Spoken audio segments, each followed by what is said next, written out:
Salut, je m'appelle Jennifer, j'ai 18 ans et je suis la fille la plus lâche au monde.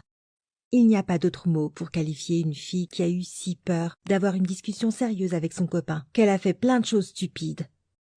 Bon, j'ai une excuse. Je ne pense pas que toutes les filles font face à ce genre de situation. Mon copain payait des filles en secret sur Internet pour qu'elles lui envoient des photos.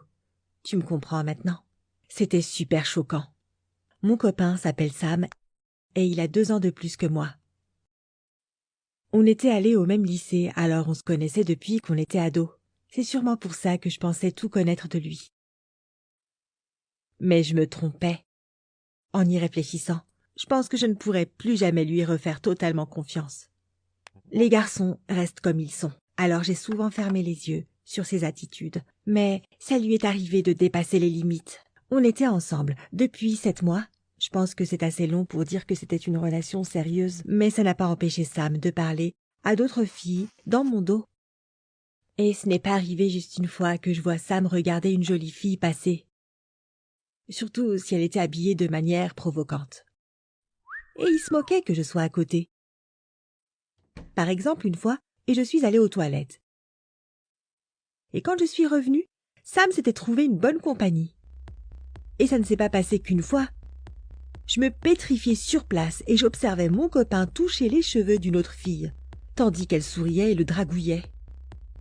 Mais avant que j'aie le temps de m'approcher, Sam se retrouvait tout seul comme par magie. Je n'arrivais jamais à entendre de quoi il parlait avec ses filles. Mais ces conversations ne duraient jamais longtemps. Une fois, je l'ai attrapé en plein mensonge. On voulait aller au centre commercial du coin pendant le week-end pour faire du roller en salle. Ça devait être une activité en amoureux. Mais une demi-heure avant l'heure de rendez-vous, Sam m'a appelé en urgence pour s'excuser et dire qu'il avait autre chose d'hyper important à faire. Rien de surprenant. J'étais habituée au style de vie de Sam. Il était toujours dehors, à rencontrer des gens, à traîner autour de sa fac. Je ne lui posais pas trop de questions, parce que quand il commençait à parler de ses activités, il devenait très sérieux, voire ennuyant. Du coup, ça ne m'a pas vexée, mais ça m'a un peu énervée.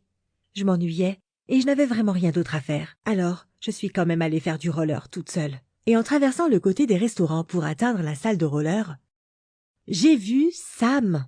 Il était assis à une table au loin, à côté d'une bimbo. Il était de dos. Mais je le reconnaissais. Même pas besoin de m'approcher. Je me suis cachée quelque part pour observer ce qui allait se passer. J'étais choquée. Je n'entendais pas ce qu'il disait, mais Sam faisait beaucoup de gestes en parlant. Quand il a fini de parler, la fille a acquiescé. Et elle a enlevé son pull, devant tout le monde. Bon, elle n'était pas complètement nue dessous, mais son débardeur était super serré et provoquant. Ensuite, Sam lui a montré une manière de s'asseoir. Il s'est penché en arrière en redressant ses épaules. Quand elle était bien positionnée, il l'a prise en photo avec son téléphone. J'étais complètement bouche bée et en même temps, j'étais un peu jalouse de la fille. Ses seins étaient énormes. Ils ont parlé encore un peu, puis la fille a remis son pull et elle est partie. Je me suis dépêchée de m'enfuir aussi. J'étais tellement choquée que je n'avais pas la force d'aller voir Sam et de demander ce qu'il venait de se passer. Je ne voulais pas qu'il me prenne pour une jalouse excessive qui le suivait en cachette. Je savais que Sam avait beaucoup de mal avec la jalousie. Je connaissais bien sa copine d'avant. Elle s'appelait Pauline et elle était aussi au lycée avec nous. Pauline avait un tempérament passionné et excessif. Et elle faisait souvent tout un drame quand une fille approchait Sam, au point de le torturer avec ça. Mais maintenant, je pense que Pauline avait de bonnes raisons d'être jalouse. En plus, j'ai réussi à lui voler Sam alors qu'ils étaient encore ensemble. Mais ça n'a rien à voir avec aujourd'hui. Je ne voulais pas être comme Pauline. Je me disais que si je reproduisais ses erreurs, Sam s'énerverait et me quitterait. J'avais besoin de plus de preuves que ce que je venais de voir. J'ai fait quelque chose dont je ne suis pas fière. J'ai fouillé dans son téléphone et dans son cloud. Je sais, c'est horrible. Mais est-ce que j'avais vraiment le choix? Et c'était une caverne d'Ali Baba. Sam avait une mauvaise mémoire, alors il notait tous ses mots de passe sur un post-it. Il l'avait plié et l'avait mis à l'intérieur de son bracelet pour avoir ses mots de passe toujours avec lui. Il ne savait pas que j'étais au courant.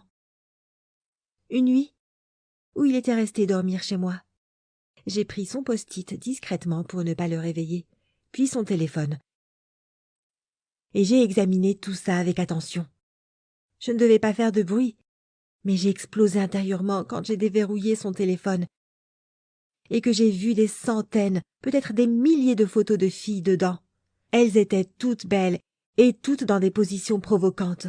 L'une faisait l'amour, l'autre jouait avec ses cheveux, une autre ouvrait la bouche, une enlevait les boutons de sa chemise ou remontait son t-shirt pour montrer son ventre plat.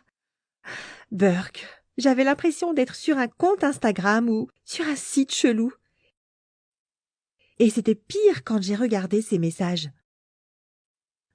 Il payait les filles pour les prendre en photo. Quel pervers! Quand j'ai ouvert son cloud et que j'ai vu la quantité de fichiers dedans, je me suis dit que c'était un pervers super dépensier. J'ai tout remis à sa place et j'ai essayé de me recoucher. Mais je n'arrivais plus à dormir. Ces photos me revenaient à l'esprit dès que je fermais les yeux. Si nettes que j'avais l'impression d'être toujours en train de les voir sur son téléphone. Je ne comprenais pas pourquoi il faisait ça. Mais je ne pouvais pas lui en parler. Certes, il payait des filles pour des photos. Mais est-ce que c'était de la tromperie? Je ne sais pas. Et puis, j'avais fouillé dans ses données personnelles, et c'était pour le coup une vraie trahison.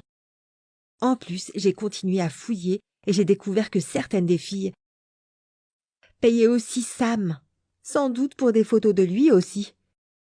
J'ai cherché partout ces fameuses photos de lui. Mais je n'ai rien trouvé. J'ai essayé de comprendre Sam, et pour ça j'ai parlé avec une des filles via son téléphone. Il avait tellement de discussions en cours qu'il n'en remarquerait même pas une nouvelle. J'ai voulu qu'elle m'explique. Mais elle ne parlait pas très bien et demandait juste de l'argent. Je l'ai payée, et j'ai eu une nouvelle photo coquine d'elle. C'était assez bizarre, mais j'ai essayé de ressentir ce que Sam ressentait pour comprendre quel plaisir il prenait à faire ça. Mais ça ne me faisait rien du tout. J'étais juste une idiote qui avait payé une fille pour une photo. Et puis, j'ai voulu me mettre à la place de ces filles. Je n'avais jamais eu beaucoup de followers sur Instagram, mais j'ai regardé plein de tutoriels pour se faire un bel Instagram et avoir l'air magnifique sur les photos.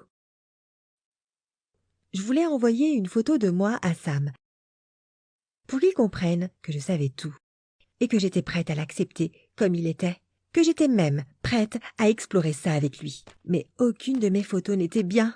Elle n'était ni jolie, ni coquine, juste ridicule. Alors j'ai abandonné cette idée. Un peu de temps a passé, et j'ai fini par perdre patience.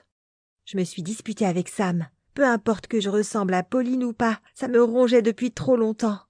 Mais Sam avait une explication qui m'a complètement anéantie. Mon Sam rêvait de devenir chasseur de talent. Il voulait faire comme son beau-père, et même faire mieux que lui. Son beau-père possédait une agence de mannequinat, mais à ses débuts, il rencontrait des filles dans la rue et choisissait la plus prometteuse. Alors Sam trouvait que c'était plus facile aujourd'hui de trouver ces filles sur Internet. Mais il ne manquait pas non plus une opportunité s'il voyait une jolie fille dans la rue. Sam était en train de se construire une base de données de filles prometteuses pendant qu'il cherchait un sponsor. Et il les payait pour pouvoir utiliser leurs photos. Certaines filles demandaient à Sam de leur créer un book complet et elles le payaient pour retoucher les images.